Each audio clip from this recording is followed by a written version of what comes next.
ఈ big boss చూస్తున్నా నేను రోజు హాట్ స్టార్ పెట్టుకుని ఏదో నాకు అనిపించిన కొన్ని ఫీలింగ్స్ తర్వాత నా ఒపీనియన్ కొంచెం చెప్పాలనుకుంటున్నా. నిన్న పెట్టుకుని చూస్తే హాట్ స్టార్ 11ంటికి పెట్టాను, రాలేదు. 12 గంటల వరకు మనకు ఓపెన్ అవ్వదు. అంటే అది ఉంటుంది కానీ వాళ్ళు స్టార్ట్ చేయరు. మరి వాళ్ళ టైమింగ్స్ ఏంటో.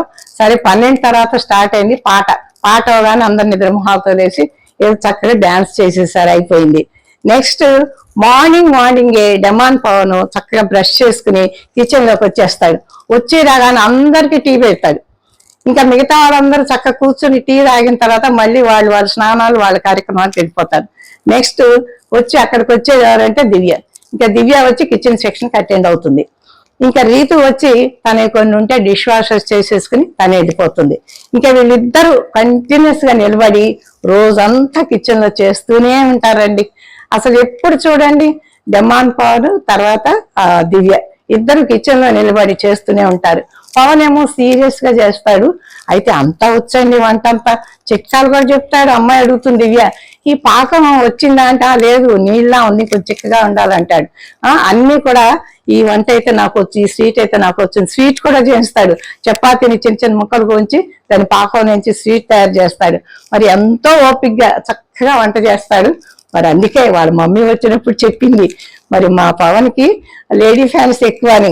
ఎందుకంటారండి, మరి వంట అంత చక్కగా చేస్తుంటే ఫ్యాన్స్ ఎంతమంది రెడీ అవుతారు. మరి ఇంకా దివ్య అయితే నవ్వుతూనే మాట్లాడుతూనే రోజంతా మార్నింగ్ అంతా చపాతీలు చేస్తుంది, కూరలు వండుతుంది, సాయంత్రం దాకా చేస్తూనే ఉంటుంది.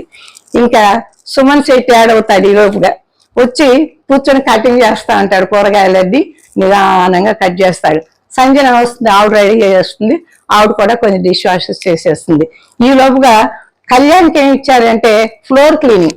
పాపం కష్టపడి రోజంతా అదంతా క్లీనింగ్ అన్ని ఫ్లోర్ అంటే బయట లోపల ఊడ్చుకుంటూ వస్తూనే ఉంటాడు. అదేంటి పుల్లల చీపురి, ఎంత కష్టమో, ఎంత నడువు నొప్పి వస్తుందో పాపం. ఈ లోపుగా తను చేస్తుంది, ఏంటి ఓడవటం, ఇలాగైనా ఓడవటం అని చీపురు పట్టుకుని తను ఏదో డెమాన్స్ట్రేట్ చేస్తుంది.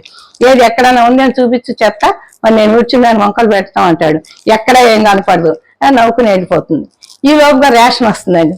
రేషన్ లాగానే వెళ్ళిపోయి మన కళ్యాణం సుమన్ అవన్నీ మోసుకొని కిచెన్ లో తీసుకొస్తారు. తీసుకురాగానే అందరూ ఓహో అది వచ్చింది ఇది వచ్చింది అనుకుంటారు. ఆలు ఎక్కువ వస్తే ఈ ఆలు నాకు ఇష్టం ఉండదు అంటుంటాను. గోంగూర ఎక్కువ వస్తుంది అనమాట.